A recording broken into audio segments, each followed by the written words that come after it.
Josh Allen won the MVP. The Chiefs lost the Super Bowl. Matthew Smiley is out. James Cook wants a contract extension, and much more on this episode of Circling the Wagons. Let's go.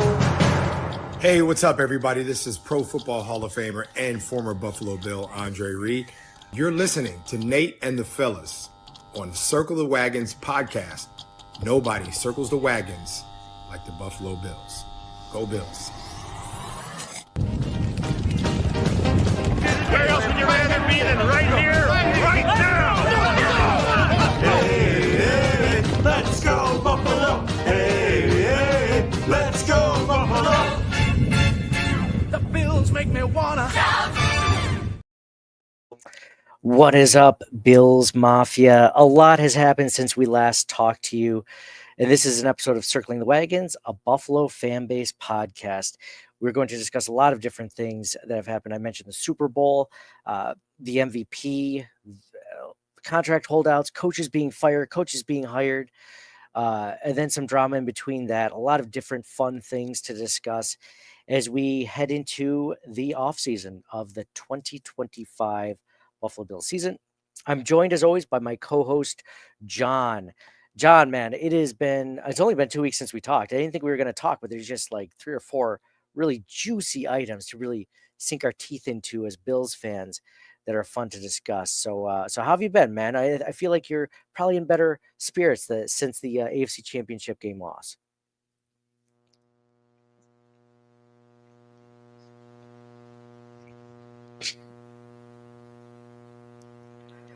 It's still a little bitter. I don't know. Dude, there's no shame in being a little bit better. I'm still a little bit better too. But I can say, let's get right into the Super Bowl before we talk about Josh Allen's MVP. The Super Bowl itself was interesting because if you had asked me how I thought it was going to go, I would not have picked that scenario. I think that I thought it would be close. I thought the Chiefs were going to win somehow near the end like they did last time they played the Eagles. But the Eagles just came out and just flat out dominated the Chiefs from the start. I believe it was 34-0 up until close to the end of the third quarter. And it was not a close ball game at all. John, I don't know about you, but I watched that game and kind of thinking about, I guess, how would it be different for how the Bills would have played that game, right? Like, nobody wants to not make the Super Bowl. Nobody wants to not play in the Super Bowl. But I looked at that game and I'm like, I don't know how the Bills would have done, but I also look at it as, what did this team that absolutely trounced the Chiefs, the only team that has been able to do that this whole season, by the way, just trounce them, because even the Bills, they didn't win by more than 9 points. I think it was like 30-21, something like that. It was a close game. For all intents and purposes, but it was definitely not the beatdown that the Eagles put on it.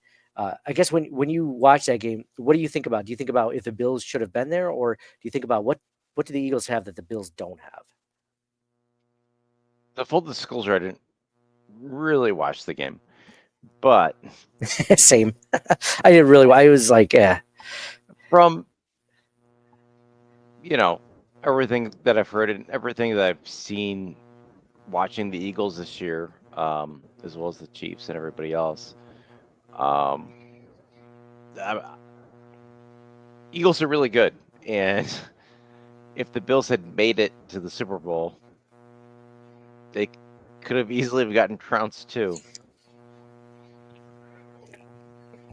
The only thing that gives me hope in that scenario is that the Bills have a better offensive line, I think, as a whole than the Chiefs do.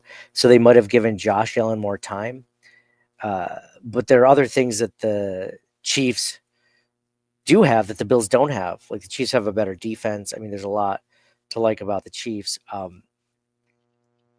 I think it would have been closer. I still think the Bills lose that game potentially. I mean, they played the Eagles close 2 years ago and just barely lost that game. But I'm not sure that they win that game against the Eagles either. The way that the Eagles were playing, at least that night, they're on fire. what I gather, the Chiefs didn't try that all that much in the run game, where the Bills have a good run game and their offensive line can run block really well. So that could have helped. You never know, right? We talk about the whole 13 seconds thing. It's like, oh, they would have beat the Bengals and gone to the Super Bowl, blah blah blah. But you don't know. Yeah, you have to win the other game first, and you gotta do that. So Yeah, definitely not the way the Bills have been playing the Bengals lately. It feels like.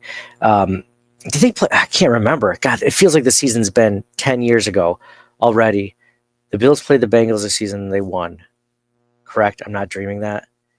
Or was it not this season? I don't even remember. They played the Ravens this season, not the Bengals. No. I'm like losing my mind right here. played the which division?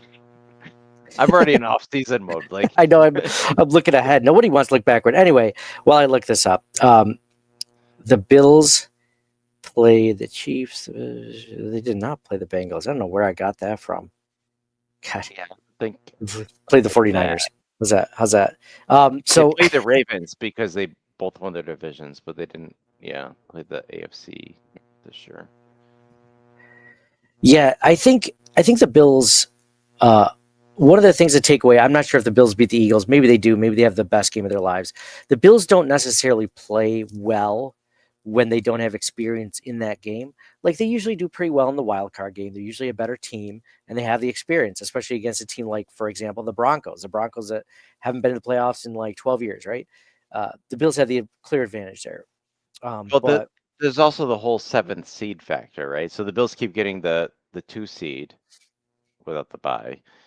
But they keep playing the 7th seed, which has never happened outside of the last few years, right? Like it's always been 6 seeds.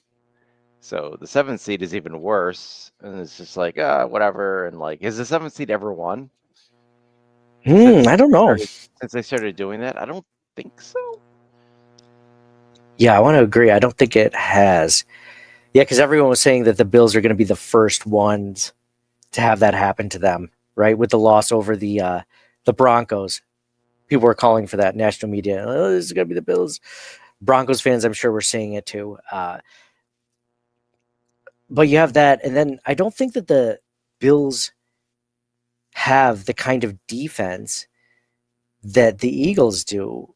You know, if you look back, John, I guess this is just from we were concentrating a lot on the game last week or 2 weeks ago when we last talked, but a lot can be said about the Bills defense, just disappointing the Bills year after year in what they're doing and how they never seem to come up strong. And, you know, in these games that the Bills eventually lose, I mean, how many times you look at Josh? Could Josh Allen have played better against the Chiefs? Sure.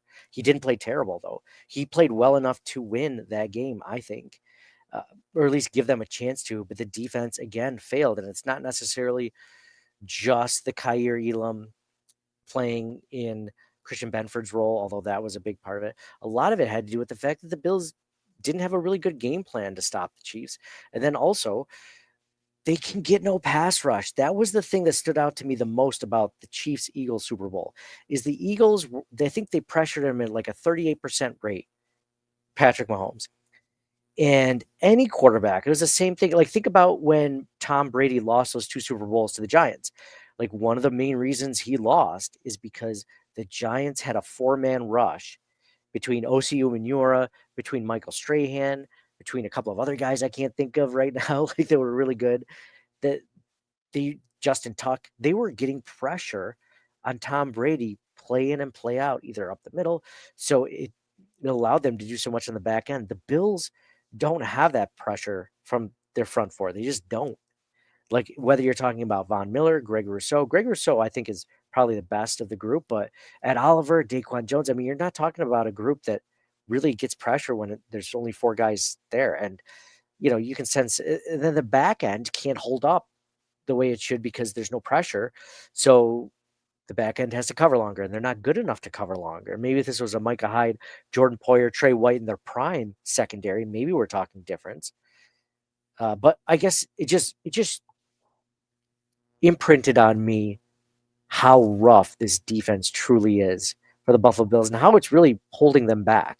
Because Josh Allen had probably, I don't want to call them the worst set of weapons that he's had since he's been here, but probably since his rookie year, they've been the least amount of talented weapons, like uber talented. Like, I'm not saying they're not talented, but like upper echelon weapons that he's had since he's been here. And he did the most with them. He did an incredible job playing. He played an MVP level of football with a great offensive line and pretty good weapons, right?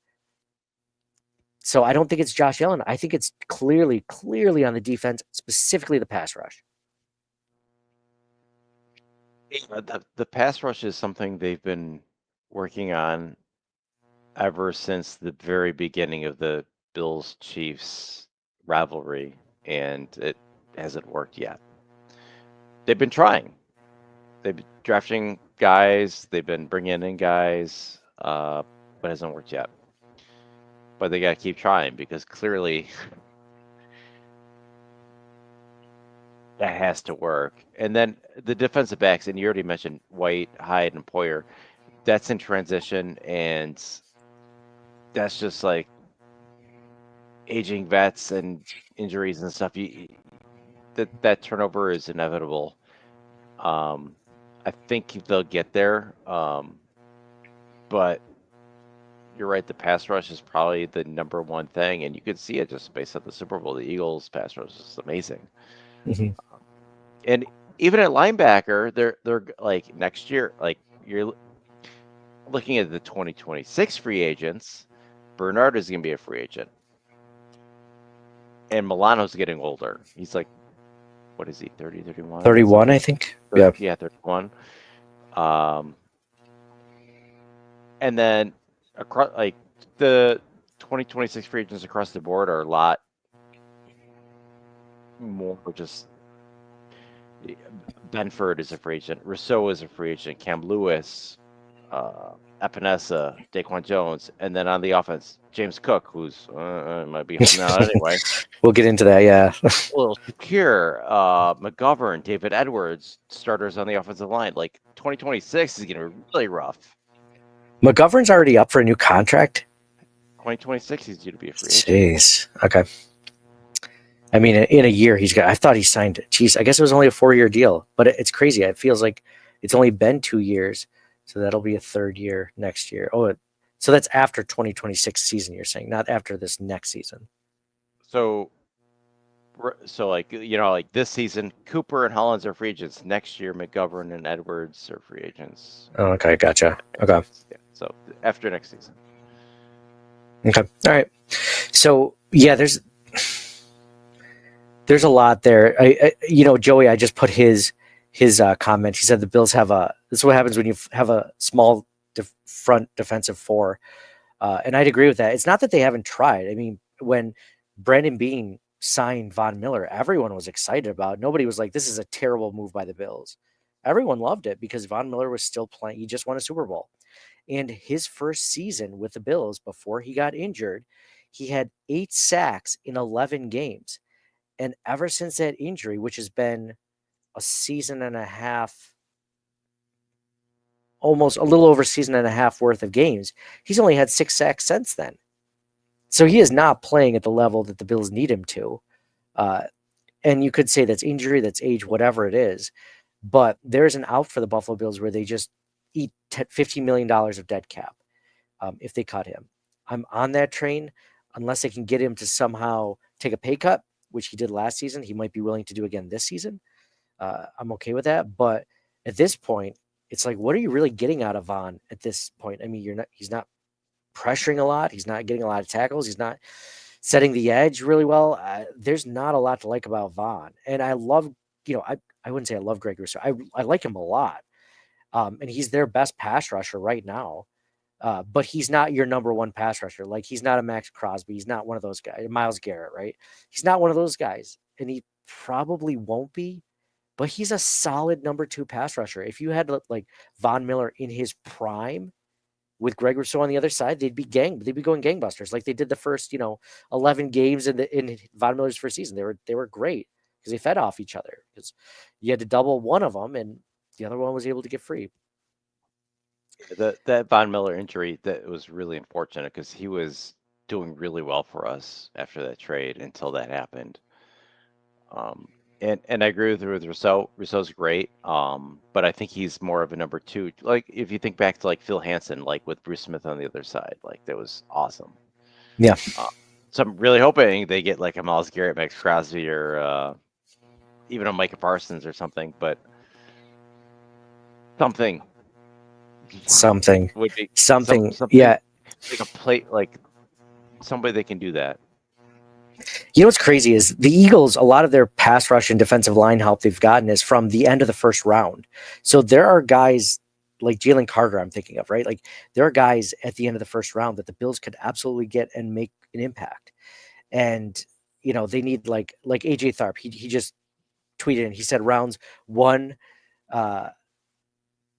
2 of the draft need to address one tech defensive tackle and cornerback, barring free agency and trades.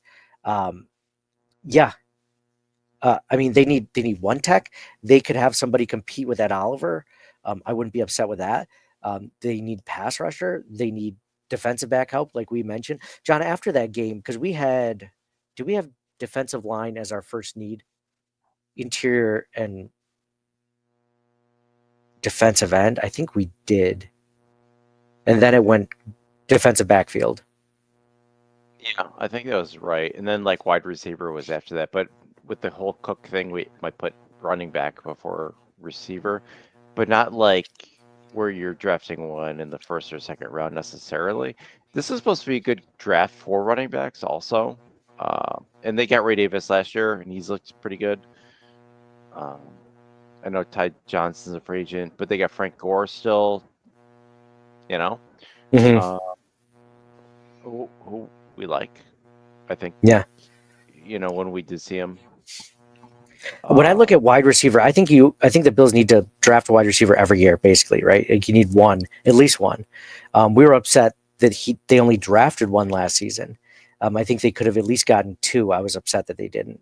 But they did bring in, like, I mean, it was their first pick was a receiver, and they brought in both Samuel and Hollins, and then they traded for Cooper. So they did do a lot of things to try to address receiver. They just 100%. I know both Samuel and Coleman were injured at points. Cooper too. I don't know if they were affected after the injury. How much of that was? Maybe that's why they fired their strength and conditioning coach. If I were to tell you before the beginning of the season that the Bills were going to have Amari Cooper on the roster, Curtis Samuel on the roster, and then Mac Hollins, and that Mac Hollins would like be head and shoulders above all 3 of those guys in statistics, like would you be like, that's insane? Like you're a crazy person, because that's exactly what happened. I mean, he was so much better. He was one of the best receivers on the roster. I know, it was like an afterthought, it felt like, and he had the most receiving touchdowns. He was a great blocker. He was an amazing role player. It just, I mean, if they're going to resign a guy, it'd be great if they resign him. Yeah, it was. Joey Hatch has an interesting tweet here. He says the only reason why they trade for Cooper is because Brandon Beane was wrong, and our receivers could not get separation. And I agree with Joey on that one. So when I look at that, Bills, if they do need to get a wide receiver, which they do, but if they do draft one or get one in free agency, they need to get one that can get separation. They need one with speed, and they need one with separation, because they don't have. I think they were bottom 3 or 4 in the NFL with wide receiver separation numbers. Like they had great yak, but it's a matter of like, hey, can these guys get open? Whereas Lamar Jackson is, and we'll get into the MVP in a moment, but like he was throwing to guys that had some of the best separation in the entire NFL. And you're looking at that, it's just like, imagine Josh had an amazing season with like pretty good wide receivers. It feels like that's the equation, or that's the formula that works for Josh Allen. Give him time, and he will find a guy to throw to, right? And I think that that's what they're going to go with, because keep that line intact. Keep drafting depth guys for the offensive line, but keep that line and then just keep drafting wide receivers and hope that you hit on one of them. Because so far, Khalil Shakir, I like him. He's not number one wide receiver. I don't think they expected that when they drafted him. He's a great fifth round wide receiver for them. But they don't have like a Puka Nacua. They don't have, a Tyreek Hill in his prime or Justin Jefferson. Like they don't have that on their roster. And until they keep drafting, they're not going to. And they drafted Kincaid, and Dan, what are your thoughts on Kincaid right now? Because I'm not super high on him. I know it's recency bias because he didn't play that well. He had that drop at the end of the AFC Championship game, but not just that, but he's not blocking as well as like Knox, and so he's not going to be on the field as much. So he's only going to be on the field when it's Knox and Kincaid and 12 personnel. So he's not getting as much opportunity. So he's not getting as many targets, and it's just not happening. I mean, they ask a lot of their wide receivers and tight ends to be able to block in the run game. And I think that's where they're losing a lot of Kincaid. So that part of me thinks, though, why did you draft him? And, if your intention was to only play him for, I don't know what the snap percentage was, but I'm sure it was like around 40%, maybe. Like that's not tight end one numbers. Those aren't, and then when he is in there, do you see much? He's not really a separator. But again, I'm not a separation guy. He's a good hands guy, except for when it's the AFC Championship game. But he's a great hands guy. That's why they drafted him. But no one ever said like he's just going to find some room and he's just going to be gone. That's I mean, both, Jesse, both Kincaid and Coleman. That was the whole reason they drafted him, right? They were going to catch the ball in contested catches and things like that. But after that, there's nothing to say about them, right? No, exactly. Jesse has a good point. He says, for some reason, Allen isn't accurate throwing to Kincaid. The advanced stats show he gets open 8th most out of tight ends. Allen is throwing like 1/3 catchable balls to him past 10 yards. And that's not incorrect. There are times that he drops it, but then there are also times where Josh cannot. The chemistry isn't there, It's true. These guys are still young with the team. You would see Keon on a couple times, or at least once, where he he'd point up in the air on the next play. Oh, throw it like up higher, and I think there was one occasion where he actually did it and they caught a touchdown. But they're still working together. Like it's still new. Receivers? All the receivers besides Khalil Shakir, the first time on the team, right? He was the only one to have caught a pass from Josh Allen in a previous season for receivers. I mean, tight ends, Kincaid and Knox, but and running backs, obviously. But besides that, even running backs, it was really only just James Cook, Dawson Knox, Dalton Kincaid, and Khalil Shakir, right? So, and they had, I think, maybe was Ty Johnson? Oh, that's right. Ty Johnson was there a season ago. I like Ty Johnson. So yeah, that's the Bills are lacking. They don't have that was another thing, we were talking about weapons just now. The Eagles have better weapons than the Bills do. They just do. I mean, AJ Brown and Devonta Freeman, you could argue are better than any receiver that the Bills have currently on their roster. Both those two guys, and those are their top two guys. So, the Bills absolutely, they need to upgrade in pass rush. They need to upgrade in weapons. They need to give Josh someone to throw the ball to. They need someone to actually affect the quarterback. And I mean, Josh is the same way. Hey, Brady was the same way. All the good quarterbacks are the same way. They say if you can get to them in 4 guys, they're not the same quarterback. And Patrick Mahomes was not a Hall of Fame MVP quarterback that night. And it's the same with Tom Brady when he played the Giants, like I mentioned. It's the same with Josh Allen. When you get in Josh Allen's face, he is not the same quarterback. He makes bad throws. He makes early throws. He gets happy feet. He does things he shouldn't have. But when he gets some time, he's a very dangerous quarterback. So anyway, I'm not going to belabor the point anyway, but there were definitely some clear differences. I don't walk away from that Eagles-Chiefs game thinking, the Bills were right there. Like it was very clear to me that there were things that the Bills were lacking, specifically defensively, but then also weapons-wise.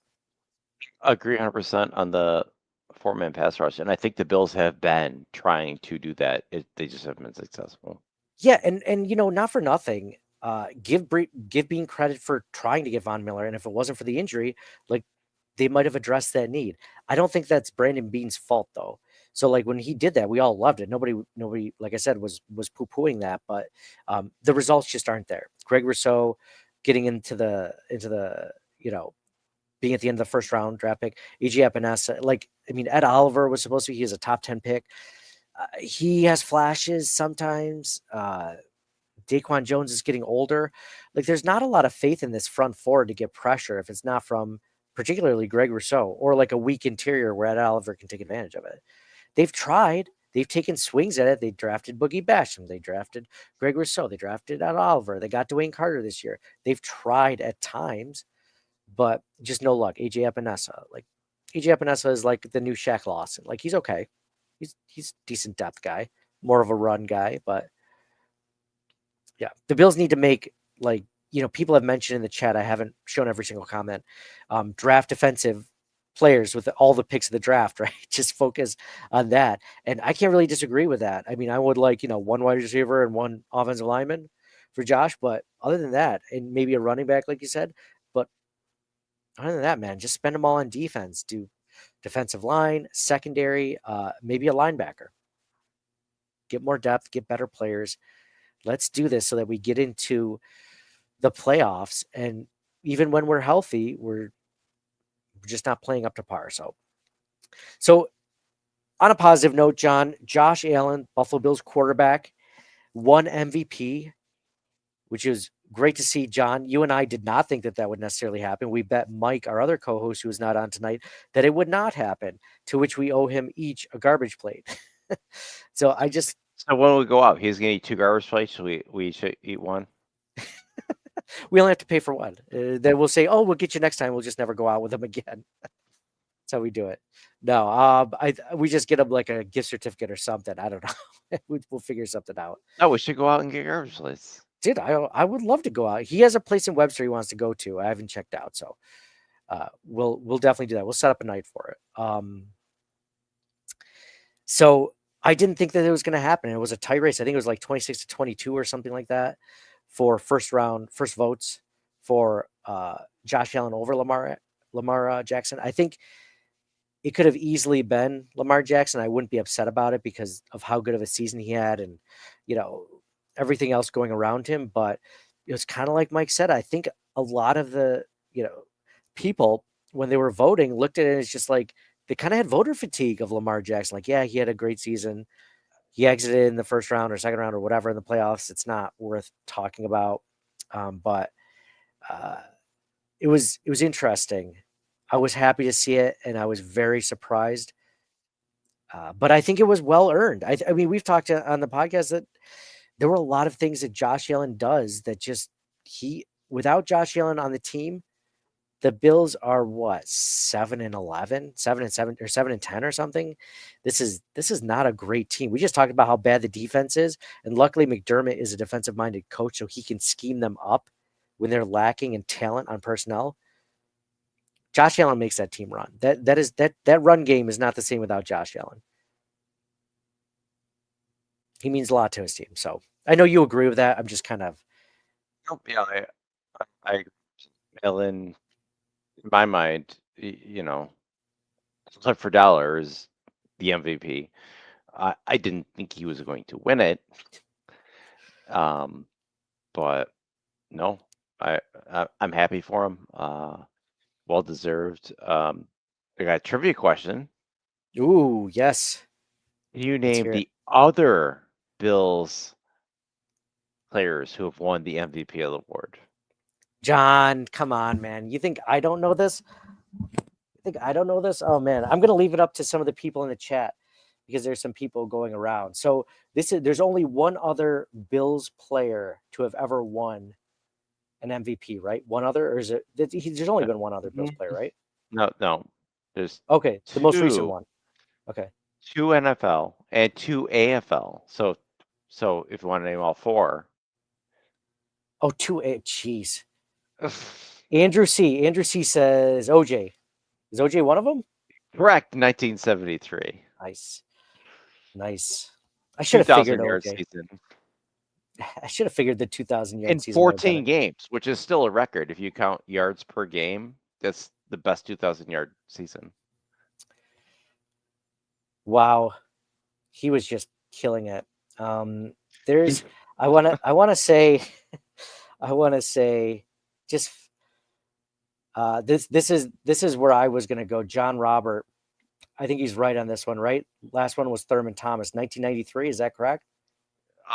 You're half correct. 1981. But yes. Well, he Thurman did. Thomas. Yeah, you were wrong. He was right. He was right. John did not give a year. I gave him the year. John says 1993. John Roberts, like, I did not say 1993. I knew it was 91. But can you name the 2 AFL MVPs? Oh, geez. I'm trying to think of who was even on the team at that. Was it Cookie Gilchrist? 1962, Cookie Gilchrist. Right. All right. Was the next person an offensive player or defensive player? Offense.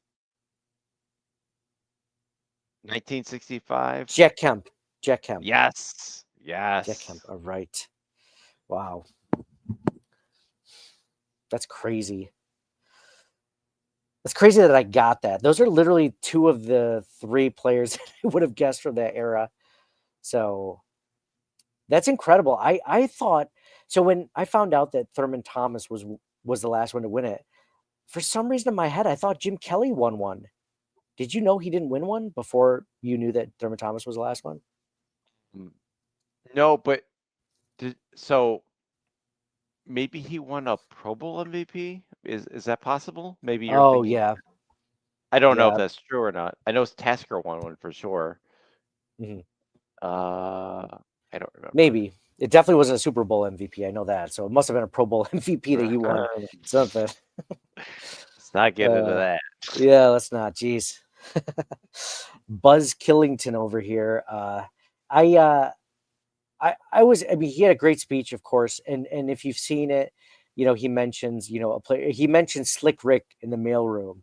And I'm sure you've probably seen, the clips on social media, Slick Rick, tearing up, thinking about the fact that Josh Allen called him out specifically in the group. And he's like, I'm just doing my job. He's like, and the fact that Josh notices me doing that, he's like, that speaks to the person Josh is, a leader, this organization, everything like that. And Wester gave him a new car. Like, I mean, you got a great story, man. Like, just good things. It's again, more reasons for us to love the fan base, love everything going on. And again, how you can feel, rooting for this team. It's just a great team, man. It is so easy to like these guys, and there's really not a lot of bad things. There's not like, oh, well, this guy was almost wanted for murder, or something like that, where you're like, well, I guess I'm going to look the other way. This coach had a DWI, and then he rammed into some pedestrians. It's like, oh, well, got to try to justify that. Like, this didn't happen. The Bills are a very likable team, and it was a cool moment to see. It was cool to see Josh Allen get the respect that we think he deserves, and puts Buffalo on the map again. And it's another notch his belt, and hopefully it's the first one of several, and hopefully that he gets to the Super Bowl MVP. He's holding Lombardi next time instead of the MVP. So next topic, besides the great things, the Chiefs losing is a great thing. Josh Allen winning the MVP is a great thing. Here's another great thing, John. Matthew Smiley, the special teams coordinator, was let go. And I hate saying, I hate being happy about that, because I struggle with that, because you don't like to see people lose their jobs, their livelihoods. And I don't take solace in that. And I'm not happy for that reason, except when it comes to people that are underperforming. And John, that if you were consistently underperforming at your job, if I'm consistently underperforming at my job, we're not going to stay there. That's just the way it is. So special teams coordinator, Matthew Smiley, finally fired. He's one of the few coaches that I've asked for to be fired on the podcast. I'm sure, John, you feel a similar way. Were you upset, or were you just like, well, it is what it is? I think it needed to happen. Well, I mean, you know me, like years past, especially during the drought, I was calling for everybody. But I mean, it's easy as like a Monday morning quarterback to do that. Like, but no, it needed to be done. He's not smiling anymore. There's some of the headlines thing. Yeah. Okay, that's poor taste. All right. But no, this new guy, not surprisingly, was with Carolina previous to this. But he does have some interim head coach experience also. He's also been special teams with Bears and Browns, going back as far as 2008, and then college before that. He's got a lot of experience. So no, I think they needed to make a move. So let's see how this goes. Yeah, I hate being the guy that's like, oh, anything new is better, because people are just like, fire Sean McDermott. It's like, yeah, I'm okay with firing him if you can find a better replacement, because you don't know. You could get the next Josh McDaniels, right? Like thinking that he's going to be better than Sean McDermott. Unless you He's can get absolutely Andy Reid or John like Harbaugh, maybe, or seriously. like who's at this point? I mean, I wouldn't take who's the Steelers head coach? I'm just blanking on right now. Mike Tomlin. I wouldn't take Mike Tomlin at all over Sean McDermott. So no, no, I mean, Tomlin's never had a losing season. well, that's the thing. It's funny, with the Super Bowl, is Nick Sirianni. People wanted him fired this season, and then he comes back and he leads the team to a Super Bowl win, right? Like, people that call for Sean McDermott to get fired. Hey, I get it, man, but like that's not necessarily like they wanted Nick Sirianni fired. Look what happened. Yeah, fans are stupid, including us. Like we say stupid things all the time. We don't know shit. It's just we're just talking out of our backsides. It's just but with Matthew Smiley, it was a little bit different. They were bottom third in special teams EPA, which in my opinion, I know special teams doesn't get nearly the amount of snaps as offense and defense. How important is EPA? I think you just notice when the special teams is really good or really bad. And I think for a lot of the season, they were not really bad, but they weren't good. I'd say they were unsatisfactory. If I was going to give a rating of average to above satisfactory, below satisfactory, or completely dissatisfied, I was below satisfactory. I did not like him. I didn't hate him, but it just wasn't getting better. Sure, Tyler Bass got better as the season went on. I think even Sam Martin was doing better as the season went on. But their coverage units, the areas where you saw them getting coached, like I'm trying to think of which play where the Bills got caught on. It was against the Broncos. They got caught on a fake punt pass, right? Like that, they weren't ready for it. They had no idea that was coming. So I think that all comes out. Going into the playoffs, I thought the special teams would have cost them the most, but it turned out it was going to be the defense. But I thought for sure it was going to be special teams, right? Either missing a field goal or a botched punt, or a punt block or something. If you go all the way back to 13 seconds, or like they couldn't really relay the information to Tyler Bass that he was going to do this thing, or maybe they didn't. They didn't tell anybody that. Like the whole conspiracy there. Was that Matthew Smiley that was the special teams coordinator then? I think so. I think it was. So. I can't remember the last time they switched. It's been a while. I remember when Matthew Smiley came in, people were like really excited because they're like, "Oh, look at this guy! He wears cleats on the field. Like he's a." Oh no, I'm thinking of the offensive line coach at the time, the assistant offensive line coach that came from Indy. But they were psyched about Matthew Smiley, and that was the year that the Rams went to the Super Bowl, I think, and won it. So his third is the Bills team's special teams coordinator. He was with the Bills 2017 through 2023. So yeah, he was there. Who was the special teams coordinator during the drought that we wanted him to take over head coaching duties at one point? Oh, I loved him. We were just talking about him. Who was that? Oh man.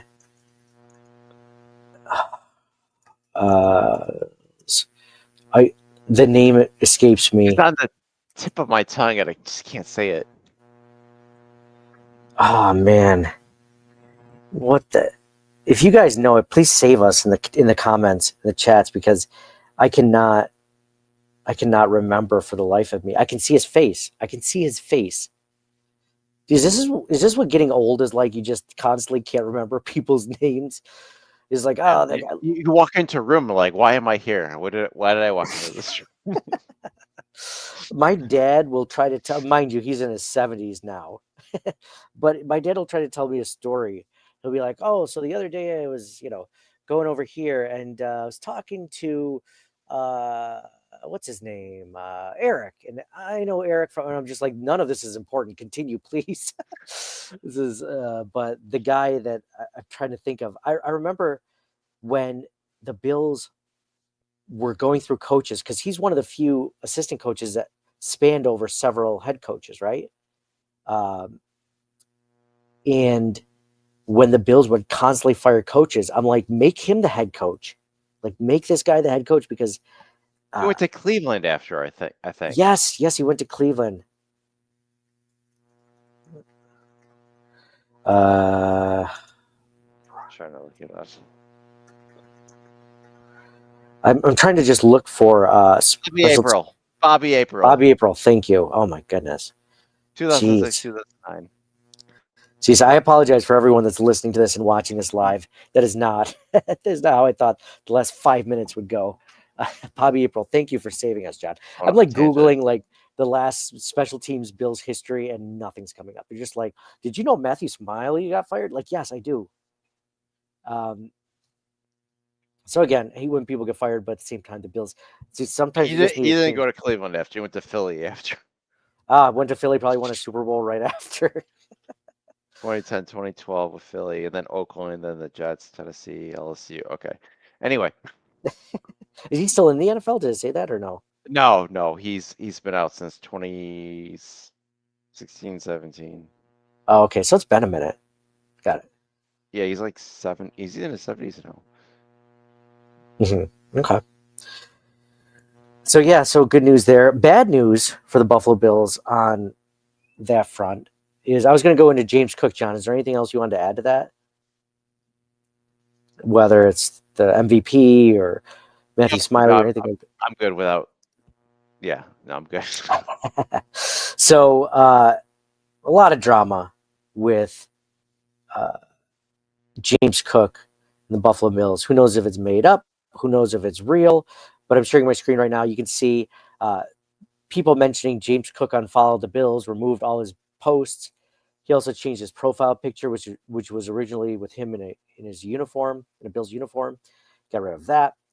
He has a pinned comment, his own comment on an Instagram live video that he did that said 15 mil a year.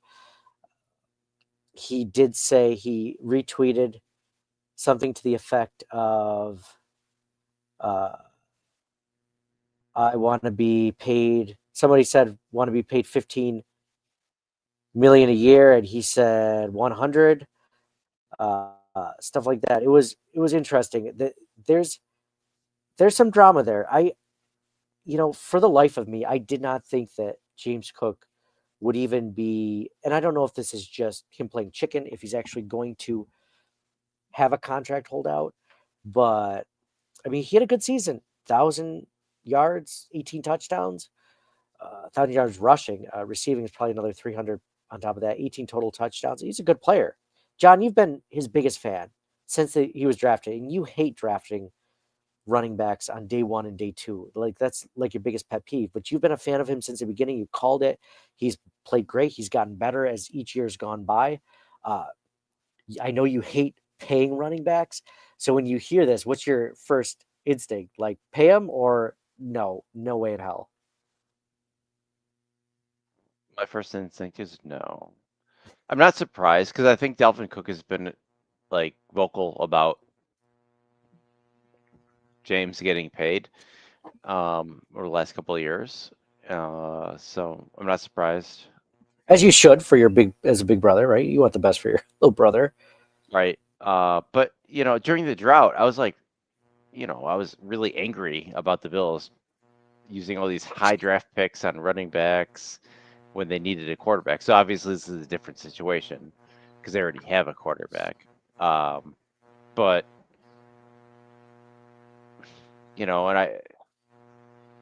you could make the argument, like, look at Derrick Henry and Saquon Barkley, and they're older. Barkley's 28, Henry's 31, Cook is only 25, and these other guys took their teams like so far and this and that, and you could make that argument, but that's a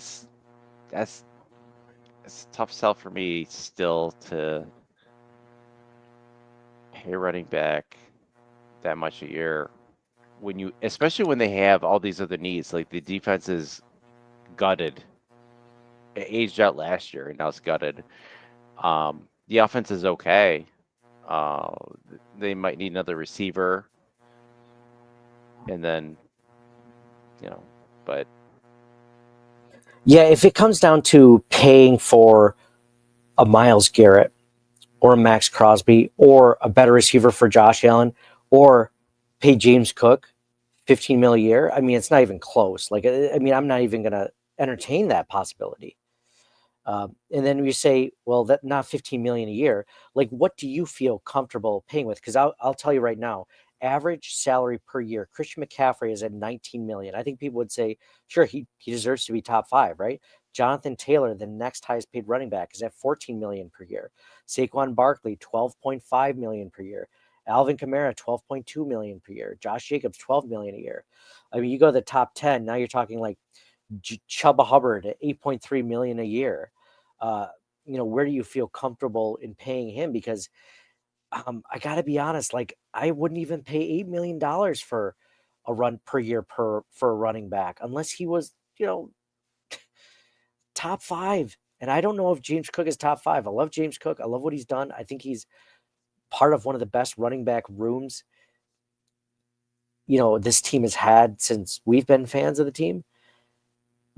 But I think that James Cook's production has a lot to do with him getting better. He's a better running back than he has been, his first couple of seasons. But I think a lot of that has to do with the offensive line. I think the offensive line is the best he's ever played behind. So he's going to put up career numbers. There's still some downsides to his game. He's not really good at pass blocking yet. He's just not an all-around back. Like, you don't look at James Cook and like, this guy can carry the ball for 80% of the snaps. I want to say he only plays 40 to 45% of the snaps as it is. They don't run this team like they have a feature back. So I would not pay him 15. I would not pay him 10. I would not pay him 8. I think the most I would pay him is probably like a 4-year deal of $5 million a year, maybe. And that's about where I'd land with it. I know that he wouldn't take that, and I don't blame him. I wouldn't go that low, but he still wouldn't take what I would give him. What would you give him? 8.5. 8.5. So you go top 10 with him. But I also wouldn't necessarily do it now. I'd wait until after this year. And oh yeah, if he's gonna hold out, if they think he's gonna hold out, they just trade him as soon as possible. Yeah. The Bills pay their guys. That's the other thing that's weird about it. If the Bills have been really good at paying people before their contract is up, if they really value them. Like, think about Spencer Brown. His contract wasn't going to be up until the end of this offseason. And they paid him at the very beginning of the season. Same with Ed Oliver. Same with other guys.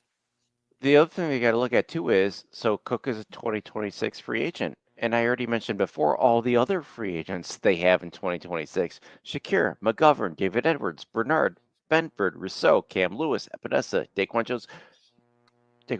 But all those guys, there's a lot of guys. A lot of starters. A lot of role players. In 2026, their contracts are same year as Cook. They got to make some decisions. I don't think running back is going to be the one. If push comes to shove, he's not going to be a Bill.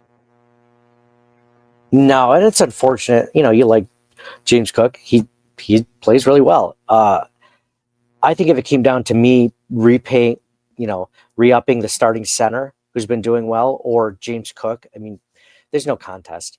I mean, you got to keep that offensive line together and hope that you hit some pieces in free agency in the draft for running back, wide receiver, and other pieces.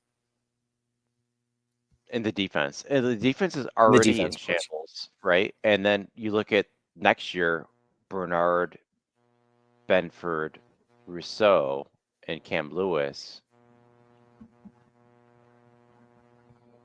Also, Reed Ferguson is a free agent this year. They're going to resign him, right? The long snapper, right? They should probably I would resign him. imagine. Yeah, I would imagine he'll come back. So, yeah, it's funny you said, like, someone had mentioned, Joey Hatch says he'd give him 4 years, $40 million, half guaranteed with incentives. But with that amount of money, I need 2,000 all-purpose yards every season. Exactly. And it's not that James Cook couldn't do that. They just don't ask him to. And this isn't the same as, like, remember Le'Veon Bell when he held out with the Steelers? I mean, he was their entire offense, running the ball, catching balls out of the backfield. I mean, this is a guy who was the back. The Steelers leaned on one guy almost that entire time. And I don't know if it's the same way. I haven't really followed their running back room since then. But It's a split right now, but okay. So it made sense for him to hold out. I don't think that was a smart idea, but at least with a guy like that, it made sense to hold out because you are that entire offense for the most part. But James Cook is not this in total offense, not this entire offense. and I think that's by design. The Bills like to rotate lots of positions, actually. And it's worked for them. And it keeps guys fresher, too. And the depth guys get more experience. Yeah. Yeah, agreed. So, I mean, if you're worried about it, hey, draft someone on day 3, just to have in the background. If you don't think you love Frank Gore Jr., and Ray Davis might end up being your starting running back, like draft another guy for depth just to be safe. I mean, the Bills have 9 picks this year. It's supposed to be good running back class this year. Not that I want to like spend an early pick on a running back, because you know how I feel about that. But just something to keep in mind. Yeah, something to keep in mind, for sure. So we hit on the James Cook drama. We hit on the Super Bowl, the MVP, Matthew Smiley leaving. What am I missing, John? There was a couple of other things that happened. I don't think I had anything else. Oh, they re-signed Alec Anderson or something like that. He's going to be on the team a little bit longer. The Bills, not for nothing. We mentioned the offensive line being good. They've been healthy the last couple of seasons. Luckily, they've been healthy. And they actually, for the first time, kind of have decent depth. With Alec Anderson playing the 6th offensive lineman a lot of the season, he's getting valuable playing experience, just more reps. You're talking about, guys in Tylen Grable, guys that could potentially be their starting swing tackle or right tackle or left tackle as time goes on. They have Cedric Van Granger is their, backup center, the guy out of Georgia. Like, they have decent depth and they drafted guys. So I'm still high on the offensive line. The Bills just need to make some swings at a receiver or so, maybe a running back, but then, hey, hit that defense, like you said, that defense. I think we should finalize our big board of needs. But I want to say, if I looked at ours from last season, I think defensive line is near the top that season too. I think we've always been kind of pounding on the table for that, and it just doesn't seem to happen. We might have been slightly more wide receiver last year, but I think defensive edge pass rusher is probably number 1 now. Yeah. Exactly. So cool, John. It was good talking to you, man. It was good talking Buffalo Bills with all of you guys. If you have any comments, feel free to shoot them over our way, either via DM or if you're not following us on social media, please do. We're at CTW Pod, like X Circling the Wagons Pod. So let us know your thoughts on the team. We're going to hopefully use that and our perspective throughout the season. Thank you guys all for getting in the comments for this one in the chat and giving us your thoughts on it. This has been, I didn't think we were going to talk this early. I know we're going to talk again sometime before free agency starts. I'm not sure exactly when. We're not doing the absolute, weekly show like we've been doing during the regular season, but, kind of taking it easy. There's only so many things that we can talk about at a time, and there's just a lot of drama going on, good things, and then some off ball things. And it was a good weekend. If you're a Bills sports fan, the weekend of Josh Allen getting the MVP, the Eagles getting just destroyed in the Super Bowl, and Matthew Smiley being fired. I mean, if you were a fan of all these three of those things, it was a good weekend as a Bills fan. And for me, I thought it was going to be an awful weekend. I thought the Chiefs were going to three-peat, and they didn't. So I was happy, man. I was happy.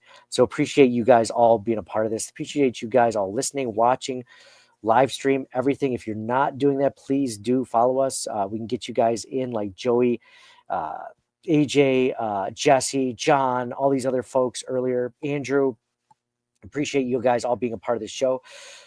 John, any final thoughts before we end this one and bid ourselves adieu before we have to owe Mike a garbage plate for being wrong about the Lamar Jackson MVP and Josh Allen thing? Only 67 days until the draft.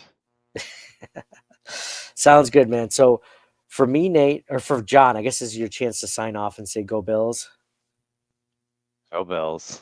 For me, Nate, go Bills.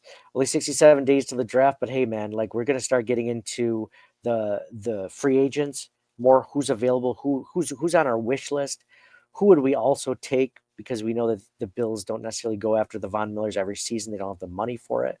We're going to go over contracts and stuff like that, who you would see from free agency, who you don't mind seeing let go.